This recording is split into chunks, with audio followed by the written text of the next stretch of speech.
Comfort mattresses offer maximum comfort for a healthy body and a peaceful mind. Our mattresses are durable and specially made to give you and your family the joy and happiness of a good night's sleep at an affordable price. Comfort mattresses come in different types, color, and sizes. They can be found at our dealer shops and agent stores countrywide. Where there's a home, there is a Comfort mattress. Keep safe.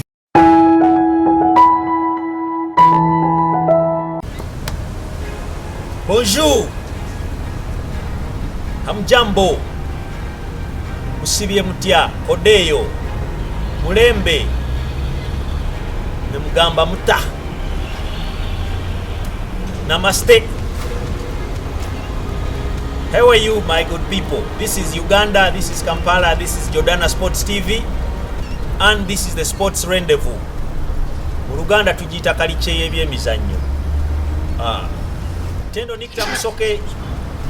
ne baganda bange Gibe Kalule ne Daniel Ntali. Powered by Comfort mattresses. As usual, sleep like a king in a mattress. Brought to you by the kings of comfort in the whole world. Sports Rendezvous today is going to capture an issue that not very many people talk about, because of course they go about it in a very different way. Olunaku lwa leero baganda bange ndowooza nnyo ligi ya Uganda. Ligi ya Uganda wetuuse Star Times Uganda Premier League ebuzayo emipiira mitono nnyo okuggwa. Buli omu alina interest, buli omu alina tiimu gyayagaliza, abamu mulina abazanyi, abamu mulina ne ba coaches, either mikwano gyammwe neki. Muganda wange GS or ex-Internationals Football Association, you happen to have members who also fall into the Coaches Association. Abali musike sawe. In the few programs we've had ojazisanga ku platforms za Jordana Sports TV, twogeddeko ku ba coaches bano, ne twogerako ku basambi, ne twogerako ku federation, ne twogerako ku sponsorship, ne twogerako ku everything. Government, money, and all the things. Byonna kwebiri. But football fena tumanyi is activity. The activity that is going on right now, ey'omupiira eri mu COVID times, abawagizi tebaliyo, how the teams have fared without the bawagizi. Then for some time abawagizi ne bajja abatonotono, team ezisinga, I can tell you,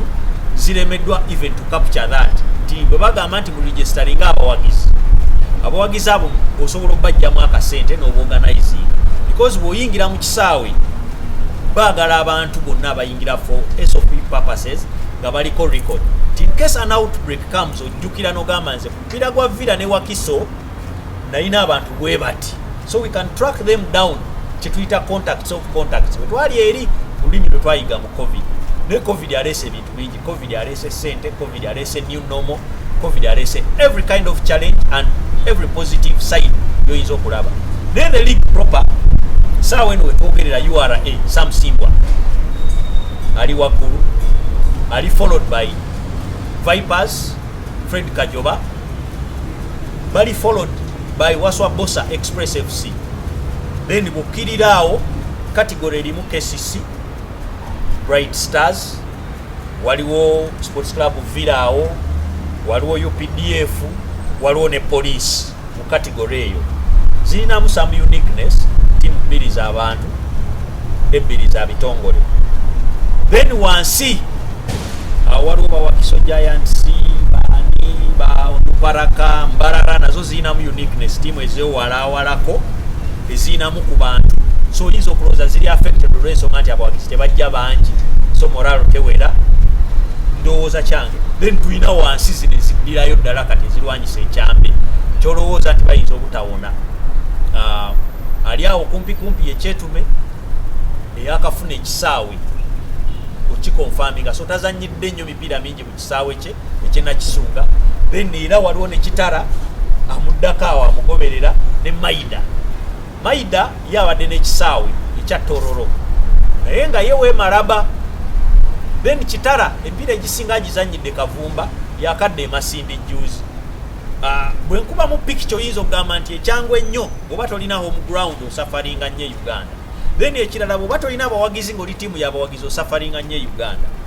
Oba oli wa kitongole nga focus yo si y'amaanyi eby'ekikopo tobibeerako because you are ekati erudde emyaka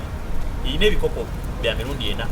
ekyemabega kyayiwala nnyo erudde emyaka ng'eri awo kyakuna kyakusatu kyakumeka kakati leero lwetandise okukyalenyiga Samusimbwa nga bwe yatusuubiza ti bwetereeza ebyayo ebyeri ejja kukola ki. So in a nutshell kyekyo ekifaananyi kye tulina. Bw'onooyagala nkumenyere n'abatendesa abeeri wansi muziri ttiimu nja kuzireeta naye ebyo byonna tubigenzeeko. Njagala off your head ombulire league n'ebino n'ebizibu ebiriwo obiraba otya. Kansokerewo Dan olwa Jordan Sports Management oyongere okwebaza abantu tufunye feedback y'amaanyi nnyo ne challenges ezisinga ze batubuulira ne bye balowooza then waliwo n'abacommendinga for the content we are producing for this country. Government yerimanya kyerituwa nk'abantu bwe batera okwogera. Aneeyanza nnyo ku lutendo era neebaza abalabi ba Jordan Sports TV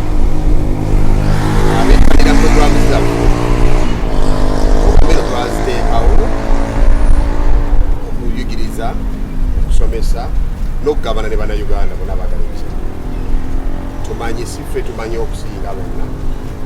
naye tukkiriza nti ebbanga lye tutambulidde mu mupiira lituwa enkizo eyogera eri omupiira lituwa enkizo neyogera ku byemizannyo byonna mu ggwanga n'wabweru wa Uganda. Otandise ne liigi bwe tuba twogera liigi ey'eggwanga enkulu tulina ne liigi ezo ndala. Tulina eziddako wansi nga big league etandise second round recently so tennatuuka nnyo eri ku kinyuse nnyo okukola analysis eri conclusive. Tulina region ezo tezinnatandika. Tulina omupiira ogw'abawala gwazannyibwa Elite League ne Super bazannya. That will be another day because sagala tugatte nnyo topic zino okujjako ng'oleeta reference because challenges tezifaanagana ne approach n'engeri gye bazizannyamu zonna. Jakati okwogera ku liigi eziri mu ggwanga manyi liigi zino ozikola n'oziwunda bulungi. Tumanyi liigi gwe mupiira si national team. Olunaku olwaleero liigi esinga okufolowingibwa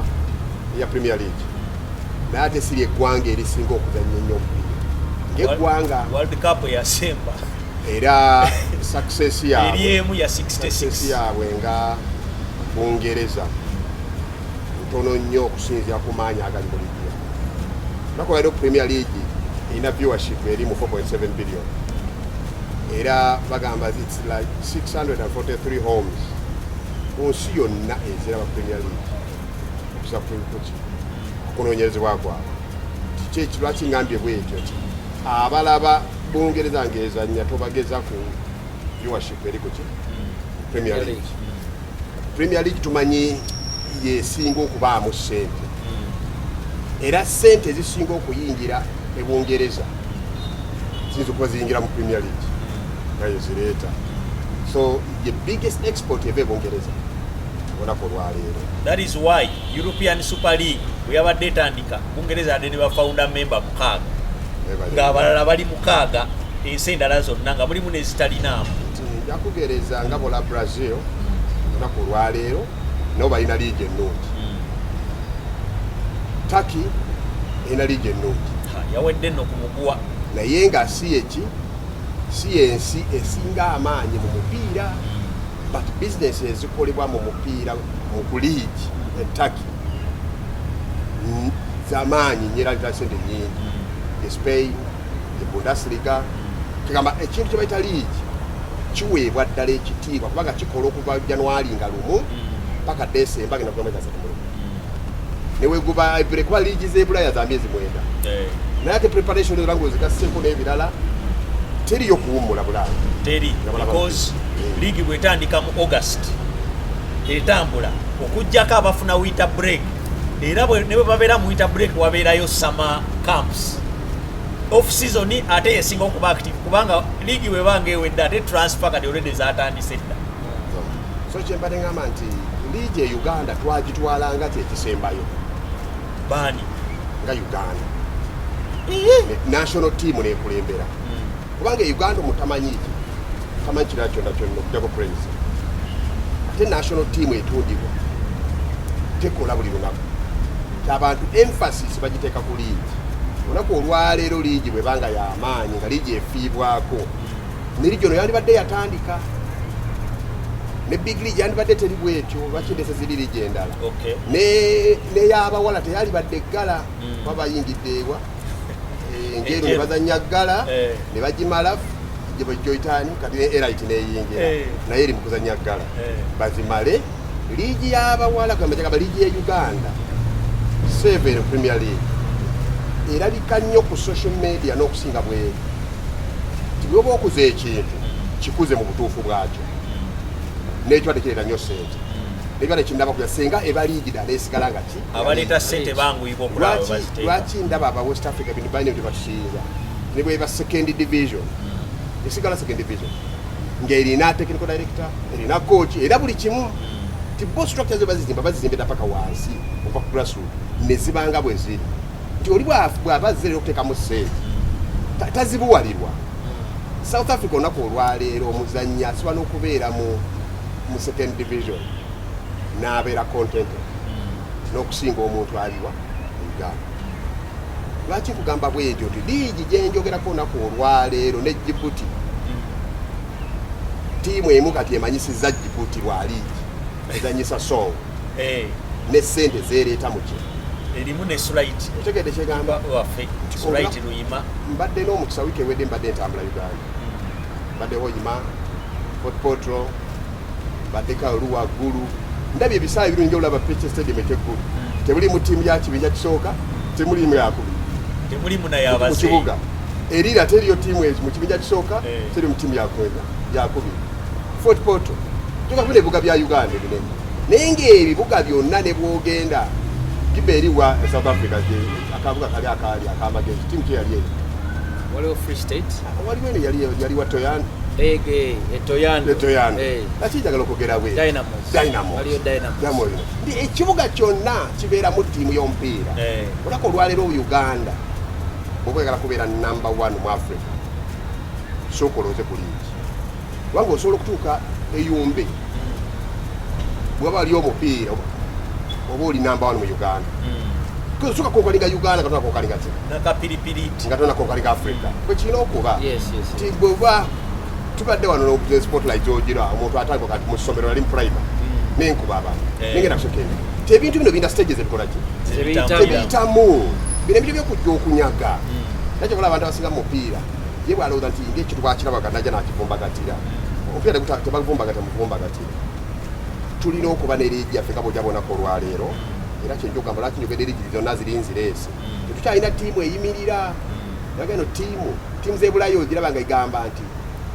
Giggs Football Club since 2000 neyeebala noja nti eno emaze emyaka 6 kati Uganda tulina ttiimu bajaga Mayida era bweddayo ekyo ojja kula ng'evuddewo kyetu ng'evuddewo okuva Big League bwe yatandika timu ezaakajja mu kibinja njagala tendo tudde kufuulwa mu ejjango bazo ziba tetulakuddamu kukulira abantu denfax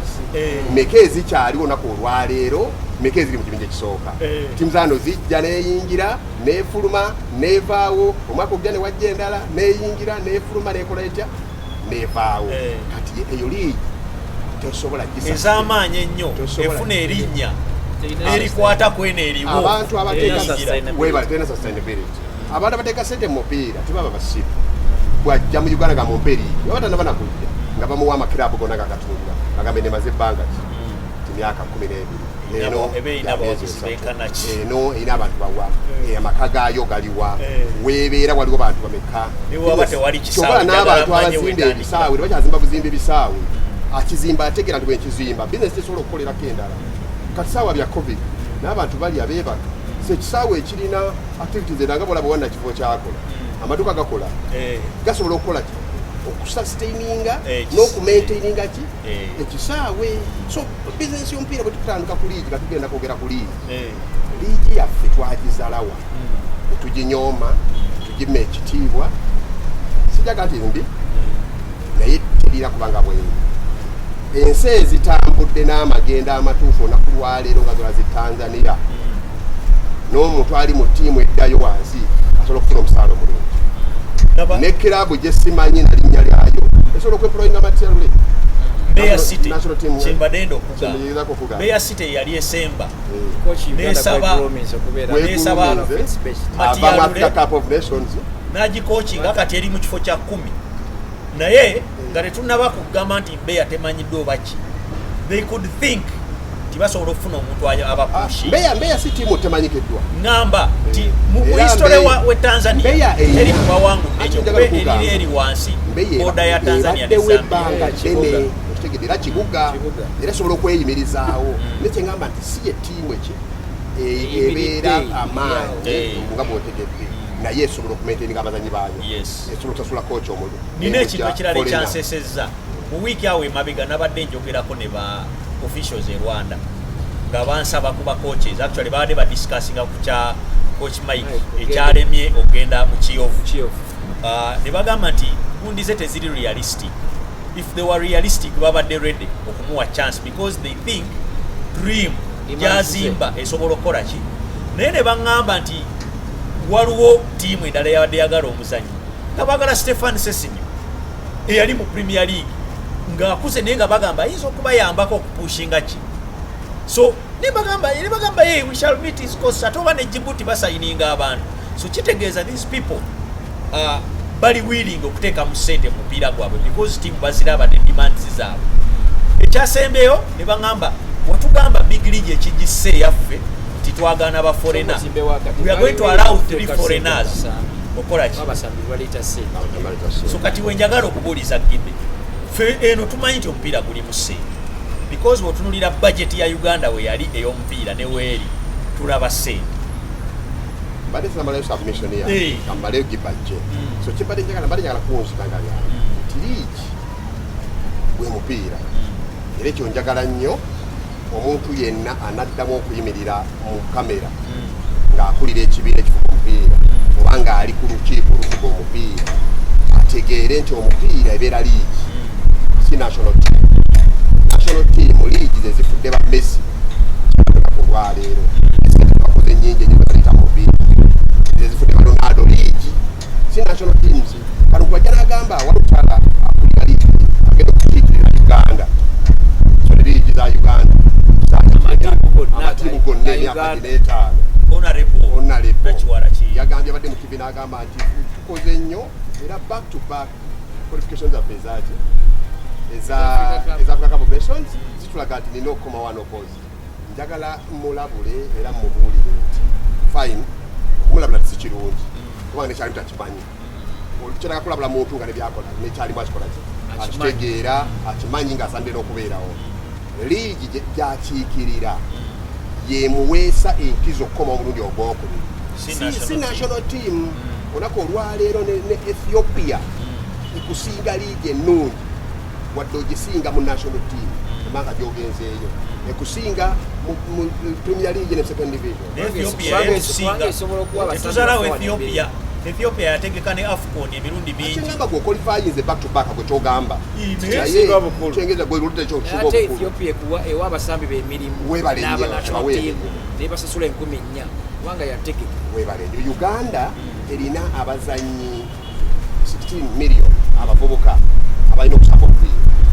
bwe babanga omupiira tegubatuukako ng'eyumbe teguliiyo eggulu teguliiyo erira teguliiyo fotfo teguliiyo hoima teguliiyo ekyo kyolina okwenyumiriza nga gwakiikira liigi kubanga n'abamulonze babadde namu n'aba big league n'abategedde Premier si yamulonze aba Premier adde basatu awo wetwagala so kati njagala mugambe nze nga mmaliza mission yange sigala nakukkiriza kumaliriza kubanga njagala ssente sagala nga programu ene leeta ssente nga sizikola tugenda komawo ne Gibbe ne Dani Ntale the sports rendezvous naye Comfort Mattresses erina kyetugamba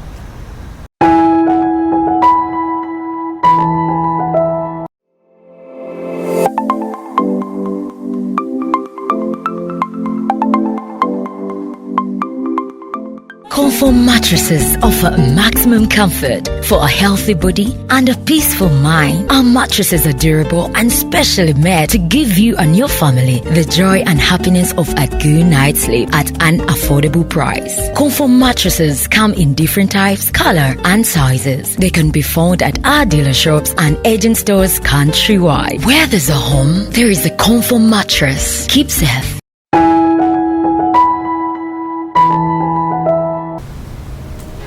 Tukwaniriza nnyo okuva mu kuwummula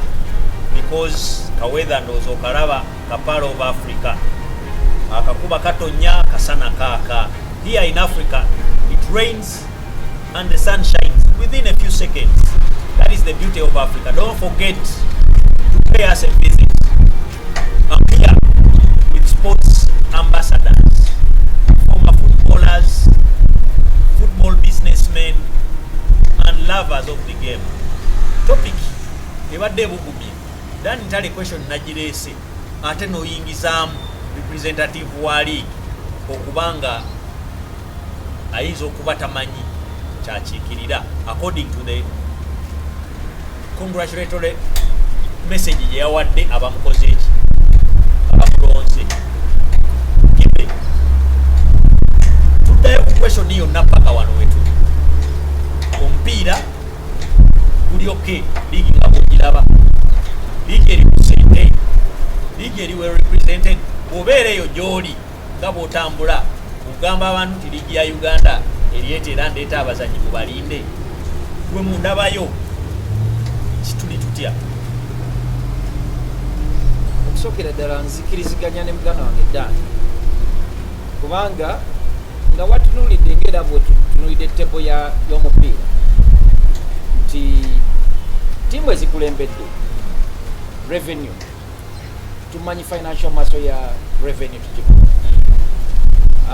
Tunuulira Viper, tunuulira ne KCC nazo zonna ziri awo teziri wala nnyo. Naye kati bwe twogera ku ssente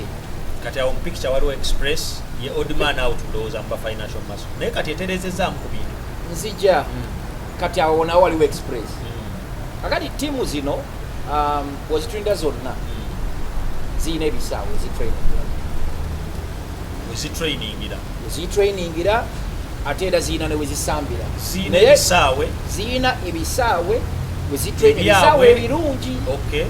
kubanga omuntu nga tunasooka okulowooza kiringa ng'oyagala okuleeta ebiseera ebisinga ndowooza okimanyi nti n'abantu bano abakola mu bidongo bwe baba balina omuntu gwe baagala okuleeta obanga ava Jamaica basooka ne balowooza nabaga naye tugenda omukolo guno tugenda guteekawa nti tugenda guteeka mu ovo ekifo oyagala okukolera ssente kitegeera nti olunaku lwaleero ng'oyagala okwetegereza ennyo omutindo gwa liigi yaffe mulimu ssente zijjamu zitya olina okutunuulira ttiimu eziri mu liigi zipreparingirawa kubanga ssente be basambi b'omupiira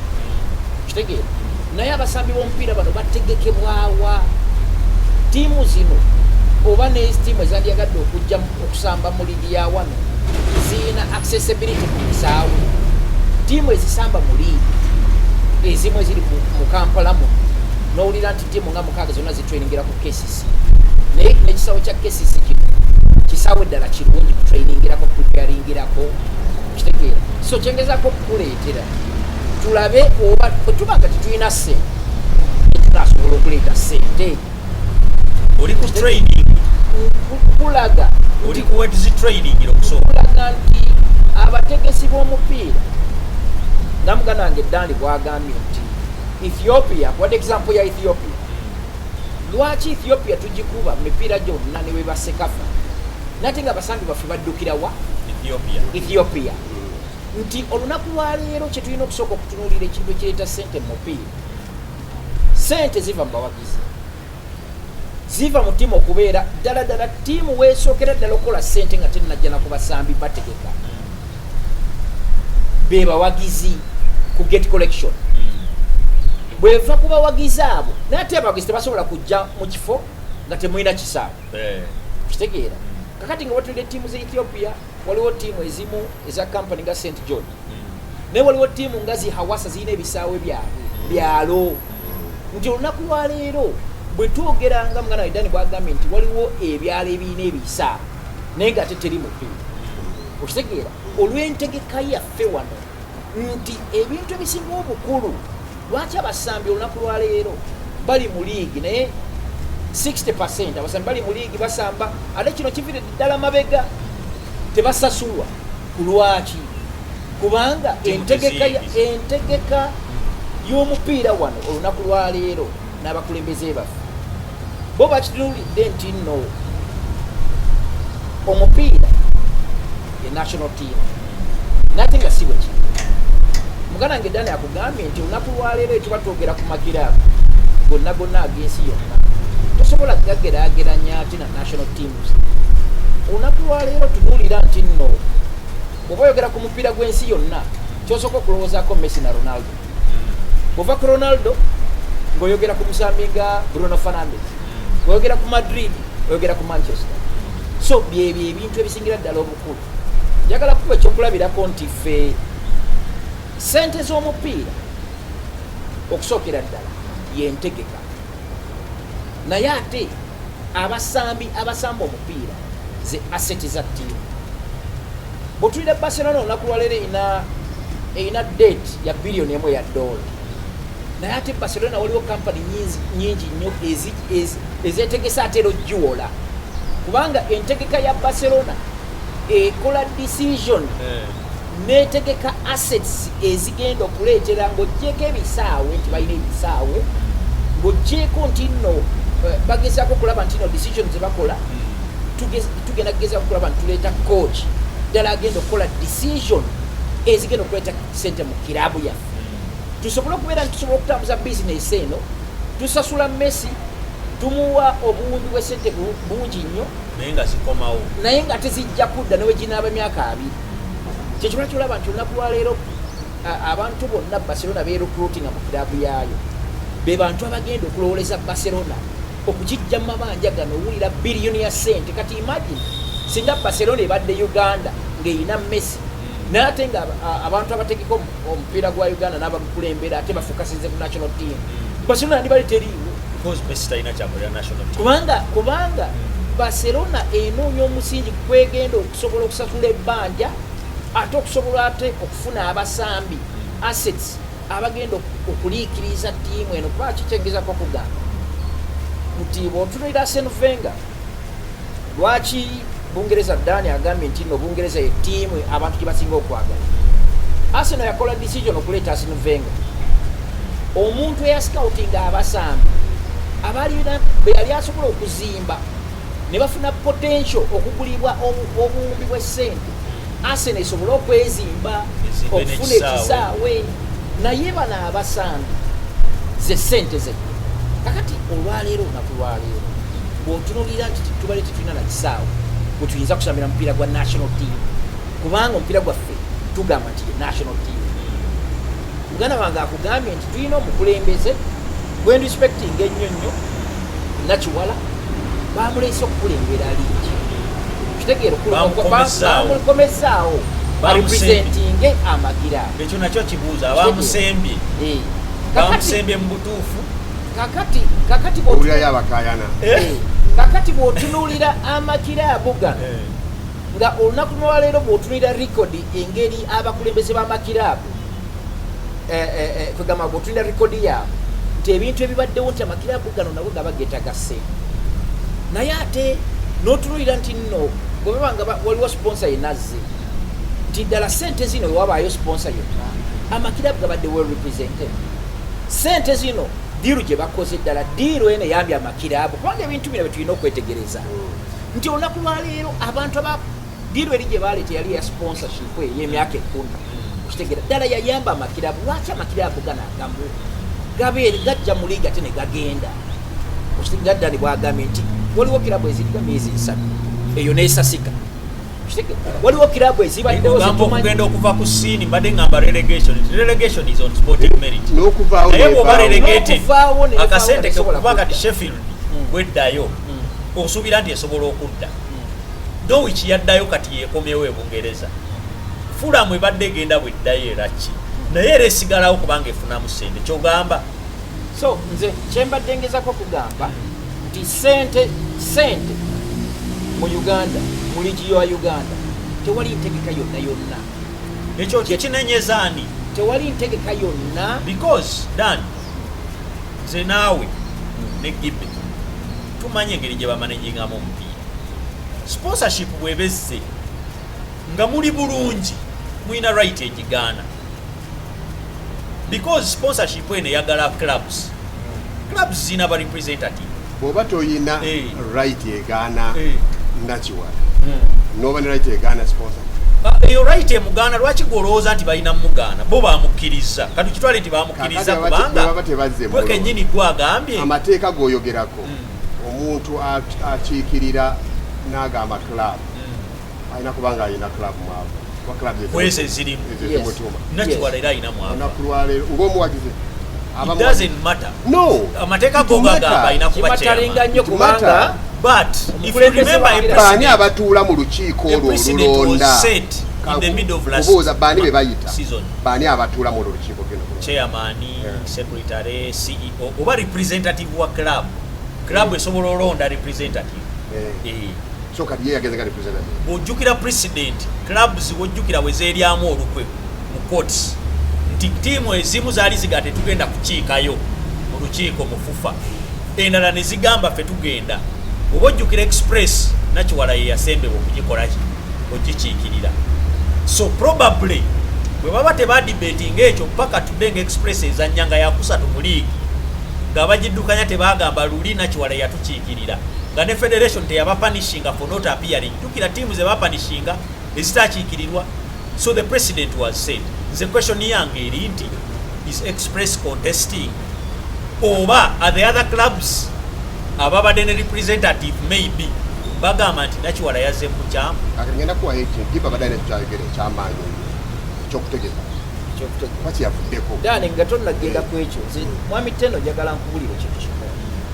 nti omutindo gwa liigi yaffe badde ngezako kulaga nti ttiimu ezikulembedde teziriyo by chance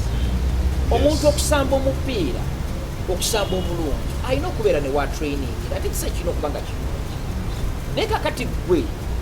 bw'otunuulira ttiimu ziri eziri wansi ezimu ziyinza n'okuba nga zirina ebisaawe naye nga waliwo ebintu ebirala byezitakola ki byezitalina naye kati Viper erina ekisaawe financial muscle ya Viper tugimanyi KCC tugimanyi revenue tugimanyi balina eba training abasambi bali emirundi 3 okitegeera so kyendizako okugamba nti tulina okutunuulira nti buli kintu kyonna ekiyinza okusobozesa kiraabu okutegeka negezaako okusikiriza abantu basponsa okujja ne training abasambi abasobola okufuuka assets mu kiraabu kubanga ono training ati omusambi onosobola otya okunakyalinga omusambi kujja ekitone kye nga tulina kisawe kirungi kakati nga waliwo twasambirako omupiira wano enkuba etonnya nnyo nga tewalina wetusambira liiki so kyengezako okugamba olunaku lwaleero nti ffe Miracle Center waliwo twasambira Miracle Center nga training eri kasawe kawa kenalukologo naye abantu abali batukulembera bakolanga decisions nungi nnyo okutandikira ddala n'okugamba nti manager kigwe tuleeta anaategera ebyabasambi kochi kigwe tuleeta anaaleeta talenti entuufu kubanga Miracle ttiimu etayina kisaawe okusobola okuliikiriza ttiimu yaleesinga amaanyi nga sports club Villa Miracle mwavaamu mu kibiro Miracle yalina kisaawe naye abantu abali mu Miracle decisions ze bakola zaali zizimba value ya Miracle mu future bafuna partnership era bafuna sustainability Miracle yafuna sustainability bagenda kodi Kampala then ne bagenda erubiri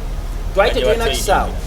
naye waliwo decision endala ze twakola ezayamba ttiimu okubeerawo ate era ne zibuilding omupiira gwa Uganda ku international scene gezaako okulaga nti ttiimu etayina kisaawe mwava mu Kibi Robert mwava mu Dani Ntale ate mu Kibi ye yali in fact mu Kibi best defender ever mu history ya Uganda mu Kibi Robert best defender ever ekyo sikisala namu ekigambo best defender ever wemanyi mu Kibi Robert omanyi abali bagenda tuza mu meeting batandika okutunulira most successful most decorated because you never beat a best waliwo omanyi abala bagambe ne greatest omanyi waliwo ekintu ekimu kye tutunulira ennyo tugaa nti best defender nze bwe ngamba nti best defender in terms of natural talent ayinza okuba teyasamba bbanga ddene nnyo, ayinza okuba teyagenda mu Africa Cup of Nations, naye ku potential ye ku bbanga lyeyasambira n'ava mu first division n'agenda n'asamba mu Sports Club Villa n'agenda mu national team, ti time gye yasambira kagibe emyezi 3, omutindo gwe yasambirako n'asamba n'astoppinga Rashid Yakini, the best striker in African history, eyali akuba league, eyali akuba magolo e Portugal, akuba e Greece, mu Nigeria yaliyo, yatwala Atalanta, yakola ki. So kikyengezako kulaga nti kakati imagine singa Uganda twalina abantu abategekera ddala abasambi ku mitindo gyonna ebiseera ebyo Mukiibi yandibaddewa, Ntale yandibaddewa, Mukiibi yali mutegeke oba nakyo talent, because ze nina ebintu byempakanya. Tosobola gamba nti Uganda esobola okukola Mukiibi omulala, kuba ne Argentina tesobola kukola Maradona, tesobola kukola Messi mulala. Challenge yali badde nze mu kulowooza okwange environment making a talent ezo to do what teno nga tenagendayo mbadde nkulaga nti timu nga Mira yayina abantu abagikoleranga decisions newankwaita yina kisaawe nga KCC nti asset season abasambi bo nga asset be baleeta sente muki mu mupiira season bafuna n'abalala abagulyamu kakati noono ona nanyini kirabu bw'abanga ddala alina abantu abamuwa amagezi ne bamuwa amagezi okuleeta abasambi abatuufu, abasambize sente, ebisaawe okubeera strategically, okitegeera okubeera nga mamakirabo okubeera mu strategic areas nga bolaba ebibuga, awo oba otandikiriza okupulaninga. Kati tuba twagala ligi yaffe okubeera mu sente, tetusobola kugamba nti no tugenda, waliwo kati amatiimu agandibadde ng'eyumbe, okitegeera waliwo Kasese, wali abantu ganya bagala ebiziira, tulina okubeera nti no decision ddala lwakuba tezikola vayo Kasese New Village eri ziyina decision zino ze zigenda okuyamba omupiira gwaffe kujja mu ssente. Kambuzeeyo kino Dani, twogedde nnyo nti abantu baleero omupiira gubalemye, naye n'abedda gwabalema because talent yaliwo n'organization yaliwo, but that X factor yagaana. Tiimu zonna z'oyogedde zitalina bisaawe, bonna baazanyiranga matches na kibuga, but balina training grounds ez'enjawulo. Tetwalabako liigi eya Uganda nti Maroons yazanyira Luzira ne batrainingiranga Luzira, Bero yalinanga ekisaawe Luzira ne wali Ebugogo naye nga bazanyira match wa na Kivubo. Zijjukira ne Sheraton yali mu fasting ejja ku erubiri ne training, so ebisaawe byaliwo ne kakati weebiri. But the challenge is tiimu nga Villa yasobola okufuna abazannyi abo bonna, up to today teyina facility yaayo. Yemu ku ezo tiimu z'ogamba nti abata training bulungi tebasobola kubeera waggulu, kuba nayo bw'otundira we trainingira akasaawe baakalyamu, probably performance yayo eri affected by that. Naye ate zino tiimu nazo eziddayo Maraba zina gye zitrainingire walungi ne we bakyaliza emipiira walungi, ogyeko Kitara ne Kyetuma abadde tebalina home ground gye beetaaga yennyini. Bano abalala balina ebisaawe, Wakisa ina Wakisha gyezannyira neera results ziganye. Kakati mwami Teno nga tonna where is the challenge eyo question gyengattako mwami Teno nga tonna genda wala emyaka egyo amakirabu gonna gasasulanga abasambi baabo, omanyi lwaki abagizi bajja na bisaawe kitegeera newankubadde amatiimu tegaali na bisaawe, naye at least decision zegakola matches bwe zabeera indako decision zegakolanga. Badde nkuba example n'onsalamu kugambye Miracle yalikiriza Villa nereeta Mukiibi nereeta Ntale nereeta Ediga nereeta Nze nereeta Senabula nereeta Nderule, bonna baali basambi balungi, naye twava mu second division nga tiimu teyinaki. Naye Villa yatuleeta, yaleeta karakita zaffe, olwokuba karakita zaffe zaali zirina value okwongera okuleeta abawagizi, sente zijje mu ttiimu. So the assets, kakati the players were prepared very well, nga basobola okuva mu Miracle ne bagenda mu Villa ne bazannya bulungi ne addinga value ku Villa, ne twongera value ku Villa, abawagizi ne beeyongera okujja mu ki. Kakati ng'oggyeko ttiimu nga Villa ezaali ez'abantu bakinoomu nga bakawo, waliwo ne ttiimu endala kati Embale waliyo ttiimu, tegera Bale Ejjinja waliyo ttiimu, Umeme Nairo Iganga waliyo ttiimu, Gulu waliyo ttiimu, Lira waliyo ttiimu, ezo na ttiimu eyo yonna kwegamba omupiira waliwo kye twandiyise inclusiveness, nti walabanga omusambi nti oloya okitegeera nti yavuddewa Lira kubanga bw'onoonya ddala bw'onoonya Pamba yaleeta Babogo Bira, Tomo Timu, Daniel Bote nabo ne bajja ne bakola ba Vivian Bako manyi gye baava wala okitegeera so bw'onoonya ddala ng'okimanyi ng'ovaluwinga nti nno bwe tuba tunoonya ddala liiti yaffe okubeera ey'amaanyi tulina okumakinga sure nti strategically amatiimu gali gonna ate waliwo n'ekyokulabirako ekiri veregizi nti Bungereza EPL okitegeera abakulembeze b'omupiira FS yekola ki si yeddukanya EPL kakati gwe bulijjo omuntu n'ogamba nti EPL is an independent body. Yes, independent in the actual sense of the word. Yes. Ne wano tulina body erina okuddukanya league, but that body is not independent. UPL. Yes. Okitegeera ate ne bannyini ng'ovudde ku body obutaba independent because ekyavuddemu European Super League the decisions eza FS ez'enjawulo zezikola mu league bali ne basalawo kwekandaga and it was a money issue. Naye amaanyi g'omuwagizi gasise ttiimu ne zikola ki nezikomawo. Today tulina ttiimu esirise nga ne bannannyiniyo basirise nga bagamba representation si yentuufu. Tulina representative atuuse ye n'agamba tuli proud tukoze omupiira because national team ekoze. So challenge weeri, do we all know what we are supposed to do? Oba n'abamanyi baasirika bali comfortable ne kye bafuna, because that could be a question. Season nazo nezikuze at a certain moment zaaliko nga zina Achilles heel. Njagala ndekeyo question nga tugenda mukummula tudde tujiriemu tunagenda kuwummula njagala njiyiridde wakasente kati njagala okitegeere nti olunaku lwa leero Uganda yesinga okutwala Sekafa yetusinga okutwala Sekafa kansinga okukola ebirango tukomewo Conform mattresses be batupowering.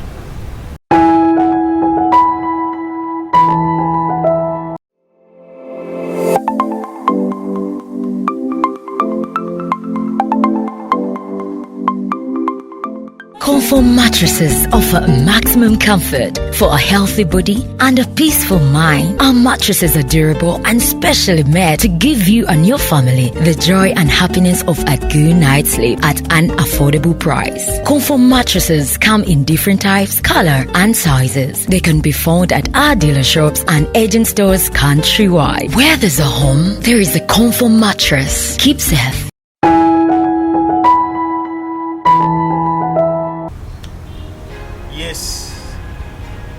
Omuliro naguzikiza fune sente awo kuba ne sponsor waffe wayagala ate Conform mattress etegeeza buli woba okooye ennyo owummula owummulira era bwe tuva wano buli omu ajja agenda atuule mufaliso gwe akakkane Dan ne Gide omuliro gwegwo liigi yeeyo obuvujjirizi bwe bwo obukulembeze bwe bwo question eri nti ani yawubwa because n'emabega waliwo ebyakolebwa n'ebyalema okukolebwa ne leero era ye story yeemu 20 years from today bajja gamba guno omulembe gwe tulimu nga nagwo ogwalemwa because up to today Sports Club Villa tennazimba kisaawe KCC nze still believing ekyo si kisaawe wadde bakimprovinga URH kisaawe kyetusuubiza tennakikola Vipers at least ekyabwe ekiyita ne ku CAF standards but I still believe balina okutuuka ku level nga balina ekyomuddo ne kiri because they want to be an African what? Giant. Naye Vipers ebayitako etya nefuuka African Giant Express weeri nayo si kwa nannyini wadde kisaawe si kibi nnyo kyetaaga improvement naye emyaka gye tulabidde Express still that is not development enough. League ereflectinga amaanyi ago agateekebwamu naye era it is not a reflection of the strength of the country compared to others. Gibe yawuzisa agamba Sekafa ina tumutwala ne musale ekirimi kansabe Giba amaleyo akantu ako otekinge on that. Bate nkulaga nti njagala wetegereze emyaka gyonna gye tubadde tuzanya nti ngera bwe nagambako emabega wali nti tulina ebitone ebisobola okuvaamu ate sente ziyinza okuyamba eggwanga, okuyamba abasambi, okuyamba ebyalo, kitegeera n'okuyamba abantu. Naye kati bwe tuba nga tutwala Sekafa bakagitwala emirundi 2 kitegeera Tanzania yeddako then nekuddako Kenya, Ethiopia ziri wansi naate ba best players baffe basambirawa Ethiopia, Kenya, Tanzania gye basambira kakati kikulaga ne Rwanda actually ne Rwanda kitegeera obadde okimanyi bulungi nti bodde okibona baava wano bamine bagenda wa kikulaga nti olunaku lwaleero bw'owulira omukulembeze omu n'agamba nti okuva bwe twajja tulese ssente biliyoni 40 mu mupiira ezoweziri naye ng'ate mu mupiira ki kubanga bw'otunulira amakirabu gaba tegasobola kusamba basamba biliyoni ezaana amakirabu gafunako sente kubanga amakirabu ge gasobola okusalawo ne bagamba nti kale ku sente zino katugule ekisaawe abaana baffe basobola okusamba omupiira omulungi baimprovinge tubafuule assets nga bwe nnakunyonyodde nti ag'amatiimu ag'ebweru ga Arsenal bano bayenule Barcelona bwetunda Fabregas efuna miliyoni 10 neekereza ku bbanja kitegeera nti abasambi United bagigulira ku bbanja erisasudde nga ziva omwo nti entegeka y'omupiira bwe tubanga Uganda mu East Africa ffe ba giant ba East Africa naye nga tabasambi baffe badde kitegeeza nti liigi yaffe omutindo gwa wansi ekirala olunaku lwaleero national team ogiraba ebbanga lina n'emabega luli nga Uganda lwakiri tuyita abasambi batalina makirabu naye nga tusambisa abasambi bawaka ekintu ekyo tulina okukikuba mu ttooki era netwekubamu netugamba nti lwaki eno liigi netugamba nti twagikolera deal sponsorship package ya myaka 10 naye ate abasambi basambira mu liigi yaffe tetuyina wantu wonna we tubaweera nti kakati ddala we tuba tuyina competition gye tugendamu tulwaki tuyinamu baki for local best players mu national team kyokka nga ate Dani ndowooza ojjukira bulungi nnyo mu myaka gyaffe ttiimu ya Uganda baali baki local best players era bapulo baalingawo nga babiri then eventually ne tubeerayo ne ba semi pro abagenda ebuwarabu abo abatonotono naye Dani nabo era tetubayita ba semi pro bonna baali ba pro pro anti kati nze nkikozesa bwentyo kuba mmanyi lwaki profession ey'amajidu ne mayanja yali ya season number bali bagendanga nabo bafuna sene naye nga duration eba ntono era nzijukirayo situation webajja nga tebali fit kakati challenge yange eri bweti Dani engineer Moses Magogo ne federation ye basobodde okuleeta biliyoni 4 oba okuyingiza sente mu mpira oba okozisaka we all agree nti federation eri weaker it is supposed to be weaker than clubs. If a federation can fetch all that, kitegeeza nze mu mbala yange clubs can fetch more. Because even ebweru clubs is fetching money okusinga federation. Secondly, the players we have betutunze ne cranes tebabadde na talent nungi. I can agree with that because I've never seen a Robert Muchibi, I've never seen a Willy Bamusika, I've never seen a Danny Ntale, I've never seen an Ibrahim Kizito in this era. Nebo tuba tusobodde okuba marketinga ne bafunayo wakiri mu club obubatwalanga bwe bubazza. I can imagine what would have happened singa federation eno ye yaliwo olubi. Why? Federation yeri erina kye yakola mu kuzimba abazanyi naye marketing yagaana. Kati tudde bwe tu intermaringa byonna. We have been blessed with talent kitegeeza tusobola okifuna. We have shown that we can market. Tusobola tutyo bifusing ne tuteerwana bwerwanyi.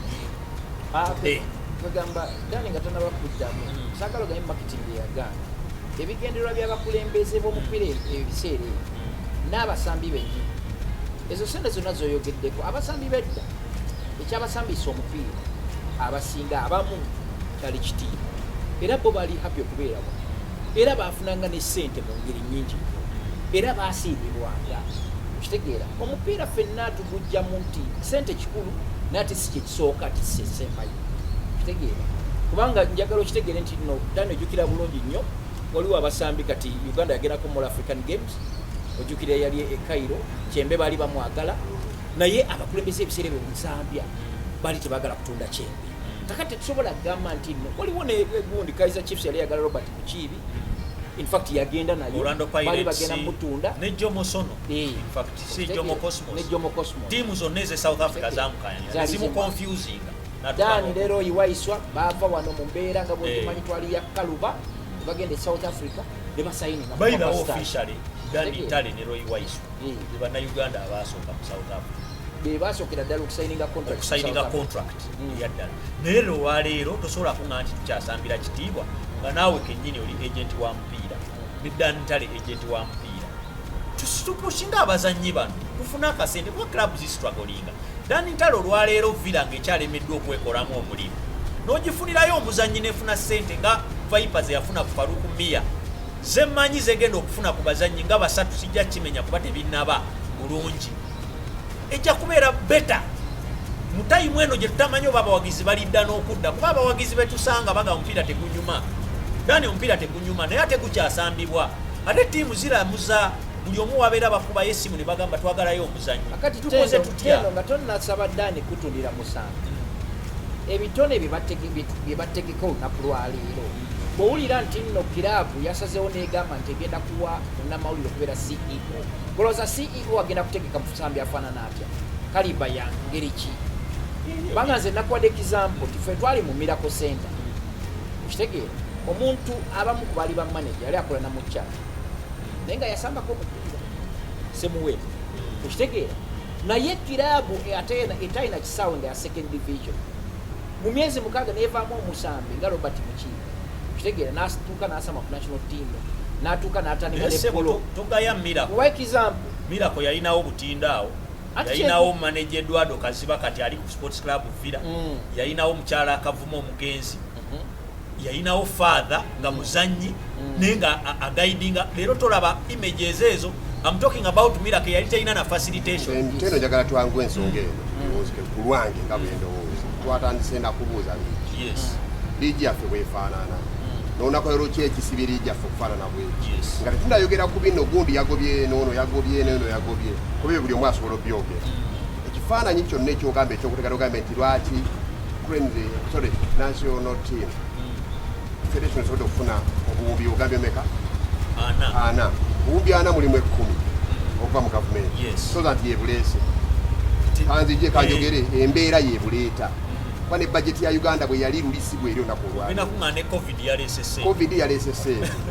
nazo sigi tojja zibalira kuti so bwe bivaawo tusigazaawo byenjagala okugamba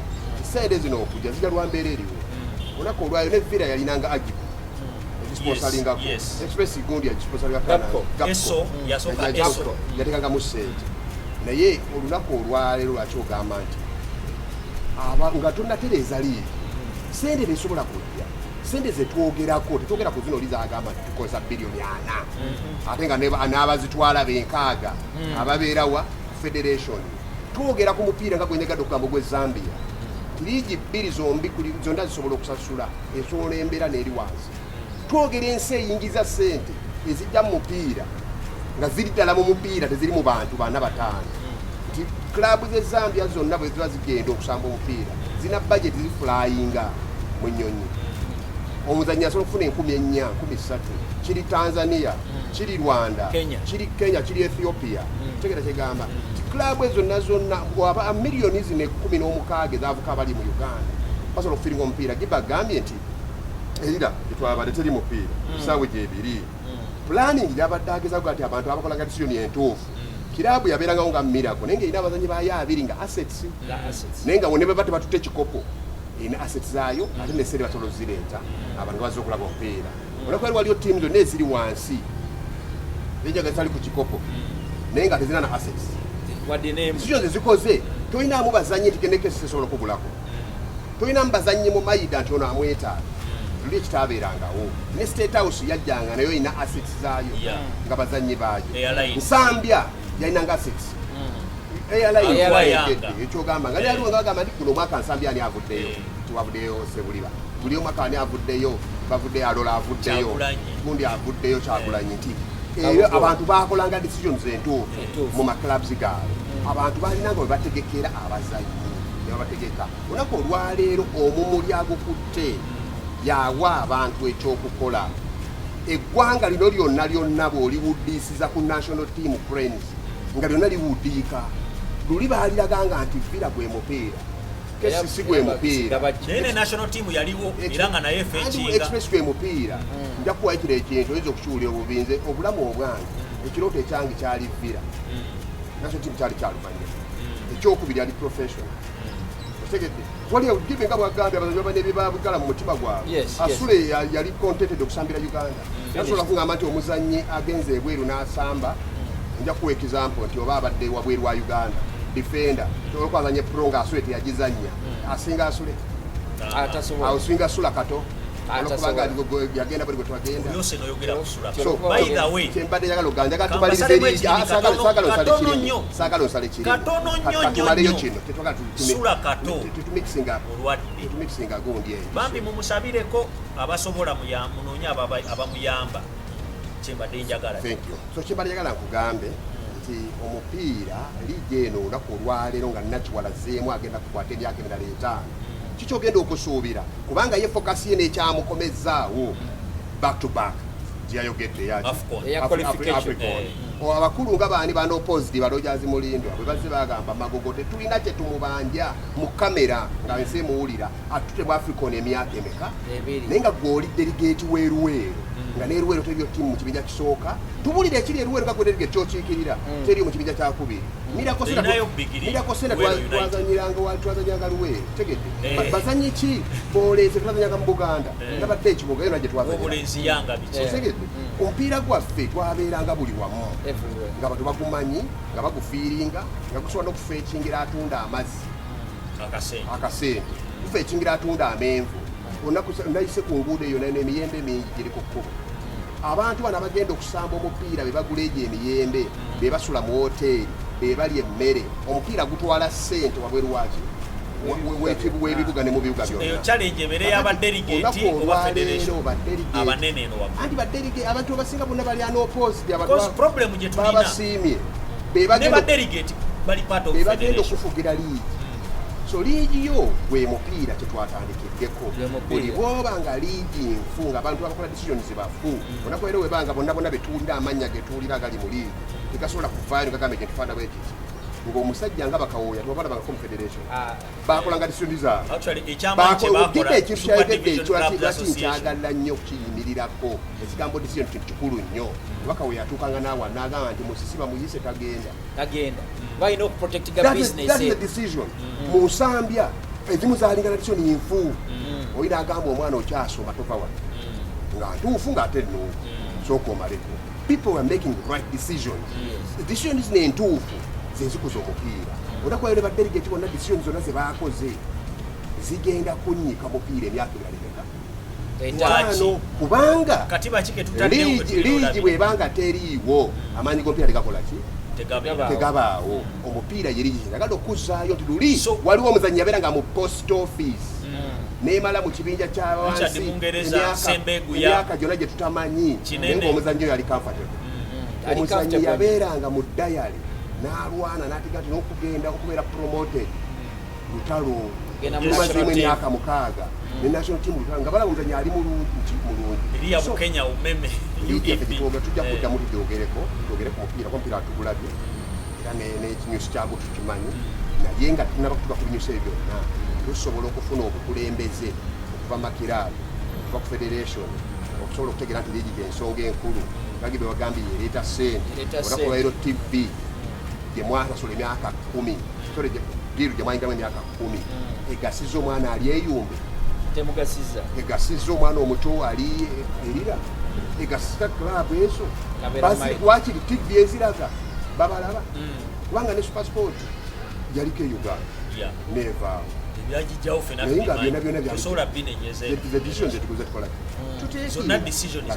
ate era Dani ku nsonga eyo yennyini linda kumwamitendo nti era tv zino singa omupiira gutuuka mu byalo ebyo n'abantu bana olaba batuwalisa bagala okutambula bwanawulira nti wali eyumbe waliwo omupiira ajja genda atategere nti kakati ate awo waliwo ne bizinesi bwete eyumbe nti wano banoga egondi balunda ente bakola kino okitegeera kubanga abantu basobola kutegeera kikiri eyo nga tewali kintu kibatutteyo okitegeera so kyova olaba nti nno ebintu bino ebyokugamba nti nno abantu okubeera mu ofiisi ne beesomba ne batandika okukolera decision business eyandibadde ebuna Uganda yonna ojjukira Dani bwe twatambulanga luli muyinza okugenda ne musambe kaseesi okitegeera emmotoka neefa n'ate ne mugenda ne musamba friendly game aye ne mulayo abasambe ababiri ate ne walikinde ekinnuma omuntu agamba nti olunaku olwaleero tulina abantu 6 abakozi abakeera ku makya okulowoleza omupiira ne bazibya nga mu kisaawe erira temuli mupiira ng'ehoyima naye nkaago bo baze bubi kugamba because nkaaga abo bali ku federation andi bagamba basukakeera kukulowoole badelegate 88 bipolowoleza omupiira badelegate 88 olina abazanyi 2 ndowoleza ensi ziringa 10 ate gamba era abazanyi 2 otege museze ejawo oli naye enkaaga abakeera okulowoleza omupiira ne basasulwa kubanga federal design ngano bali bakola ki tipo sasula abantu bameka mu muguni mu kike banji kale batasasula nkaaga naye tebasobola kuteeka mupiira mu kisaawe ky'eggulu ekyerira otegedde eruwero teguliiyo oli gyava tebasobola na kuanticipating nti nno ddala Uganda waliwo empiira gye tugenda okusamba naye tetulina kisaawe abantu enkaaga abasasulwa kati bandibadde balisigninga buli sayini nga ne liigi yaabwe sikulimba olunaku lwero biliyoni 4 ne Djibouti biliyoni 4 ddala kati ate nange nina Djibouti. okulisigninga controllinga nina okulisigninga waliyo sente ezijja mu mupiira ezitwala songo okujjayo Djibouti bamulabeko okitegeera tiimu esatu ezikulembedde ziyina ebisaawe ziyina management ennungi zo zitulazeewo ki because asset y'omupiira muzanyo Vipers URA ne Express tetuba tusooka tuconcentratingako kati twesonyiwa biri mu villa teyazimba kisaawe yaliwo kati bano be baliwo bo balina tukolera ki kati wano mutayiro because there has to be a solution somewhere ti federation bwebeera embeddwa Vipers producing omulala nga bwe yakoze Mia nekola Fad Bayo neki I'm not saying yabakoze naye yataddewo embeera nti abaproducing abana abazanyi balina at least Bayo wasobola otuula koleki gundi okukola ku sente Viper ekyo kibe yakyogedde bete balina ekisaawe ne sente bazikola ki bazirina okusinga ku bantu abalala olunaku Aero Express luli ebadde emyaka gire badde erwanira relegation bwe kekke bwe yazze netekamu sente ebibala obiraba buli sente bwebeera kesi sogira bwebadde ne URA ezo nazo twogeddeko olwo sente zezirina naye kakati ate zeetaaga obukugu obunoonya sente zeetaaga obukugu bw'abazanyi kati olunaku Aero Express nja kuwa example nze gamba nti abazanyi bona bona beeri ku ruuti ne babeerina basobola okuwangula ekikopo naye ate osobola okunoonyamu wa bizinesi nga tomulaba lwaki olwa decision making in recruitment but at least Express ogikatinga some slack bafunye relegation bafunyewo team okwongereza ku kyadda olowooza lwaki Viper yavaayo netwala Bayo waliwo abantu abamukolerako decision Proline Maimuji yamukolerako decision Dani n'amuzimba Viper negamba ona ajja twongerako value kubanga Viper ebadde yatestinze ku sente zaki z'abasambi naye ate ekisaawe era ekya Viper kati bwe tuba ne TV nga walese character entuufu omanye ekyatunda gundi Bayo Israel kubanga wali wasambira omupiira video ze baakola ne bagatta just video emu bw'ogiweereza omuntu ku kisaawe ekirungi basobola okwetegereza nti kituufu ono musambi mulungi falukumiya video ziri kubanga business y'omupiira erimu ebintu bingi mu marketinga ddala ekintu kye mulina kyobola abazanyi ba Uganda abasinga beetundidde mu national team kubanga saawe yo kamera banungi n'ebisaawe babiri bye bakoze eki bibasambiramu ne tournament zebagenze so in a nutshell ate era nezo TV za kafu si za Uganda Uganda you just representation membership tetulina mu kafu yetututte ku mutindo ogwo federation si yetutteyo membership Uganda lindako membership gye tulina mu kafu federation si yagireeta tetandisere tuba tulina okukola ki okubeerayo kakati olunaku lwaleero linda kutugenda empola Uganda qualifies nga member ya CAF tulina okubeerayo mu mpaka za Africa Cup of Nations TV zonna ne media eriyo federation si yegitegeka CAF yekola ki ebisaawe gye tulaze gye balabidde abasambi baffe bataddewo lwanga bawucho federation si yekoze eki si yebitegese ate be balabira kakati kyengezako kugamba nti n'olunaku lwaleero nti tulina abasambi abasambi pulo be balabidde mu national team babadde balina okulabibwa olw'okubeera nti neera national team tubali tulina okukola ki okusamba kyekyo lwaki era tekikwewunyisa okulaba nti olunaku lwaleero abamu yes bagenda ne batalwayo ne at least bakola ki kubanga okusayininga omusambi okusayininga omusambi tiimu bwejja okugula ng'enoonya kirungi bwe batekirabye ejja kutwala second best bwe baterabe second best ejja kutwala third best kubanga abantu bajja mu katale. So wenambira lwaki tetwadvocatinga atmosphere ebeera ku cranes ne CAF netugisika nejja ne ku club football because empiira gya club mingiko okusinga ejja cranes. National team tukkirize gye tulina kateeganya naye bwe tuba tuzimba empya wale tusobolaga nti omupiira tukuveeko tuteekewo atmosphere eyo. How do we advocate for that? That is the question I leave. Tujja okutwala mu next episode naye tukole one liner. Liigi ejja tukolera kyonna kye twagala ne bwe tukoze eki olunaku olwaleero Bungereza yeeroboza bweroboza olwa liigi yaayo otegedde teri nnyo egamba nti tuzimba national team yateekawo platform ye liigi omuli abaana bano bonna abato abafuna omukisa abamu badduka ne bagenda neye basaction ne badduka ne bagenda ne Germany otegedde naye abo abaana national team logikakako gizimba era si gizimba era togiconcentrating nga nako gwani azimba national team tosobola gwali yeyekolera national team. So Gibe Dantali tukkiriziganyiza nti atmosphere eyo erina okubeera ng'ezimbibwa. Badde nsaba tukomewo ne episode endala sometime very soon twongere okuexpoundinga ku kiddala ekirina okukolebwa. Tulekeraawo okukola ki okumenya nti federation ekoze kino nekino nekino. Waliwo kyewabuuziza muganda wange dda yakyebalamye agali waggulu yakozeewo ki nenzija nenkulaga gundi naye ne KCC kyekoze olw'ekisaawe ekirungi neyo nekisaawe ekirungi kibatutte eri kubanga abaana bano abavudde mu masomero bookero bajja ne batwiningira walungi ne baimprovinga ne babeera n'omutendesi akola decision ennungi. Mustafa Kiza n'agenda, Okero n'agenda, Serunkoma n'agenda. Kakati kikuwa example nti decision ennungi kirabu okulowooza ne football club okulowooza nti no bannange katusooke tubulaninga emijoozi nga tunalowooza ku kisaawe tusambira ebyo byonna biva ku decision okitegeera mbutubeere ne Facebook ennungi ennyo tulage nti tusayininga omusango. Ebyo si bye bigenda okuleeta ssente mu ttiimu, si bye bigenda okuleeta sustainability mu ttiimu, si bye bigenda okukola difference. Wakati KCC eri ne batatwala kikopo bwetulina business KCC gyekoze ebbanga lino lyonna yalina omuntu omu yalowooleza ttiimu Mike Muto n'akola ssente ezaagala okutuuka obuwumbi buli 4 abantu 6 naye bawuzise bamugobye challenge ennuma abantu 6 abasasulwa ekyo twakyogera development bwejja abantu balina okuba ne capacity accepting a development eyo otherwise tujja kutuuka ku kye tulina nti ne engineer Moses Magogo kyakoze waliwo abatasobola kisitomakinga nga balowooza mulwanyisa bulwanyisa instead of trying to build on it nga tebamuwa reason nti kino olemeddwa lwa kukoma wano obagamba bifu. That is where the politics starts. Era njagala salawo stopingire wano lwaleero tukomewo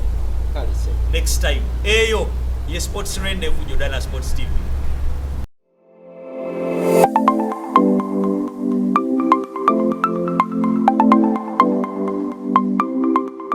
Comfort mattresses offer maximum comfort for a healthy body and a peaceful mind. Our mattresses are durable and specially made to give you and your family the joy and happiness of a good night's sleep at an affordable price. Comfort mattresses come in different types, color, and sizes. They can be found at our dealer shops and agent stores countrywide. Where there's a home, there is a Comfort mattress. Keep safe.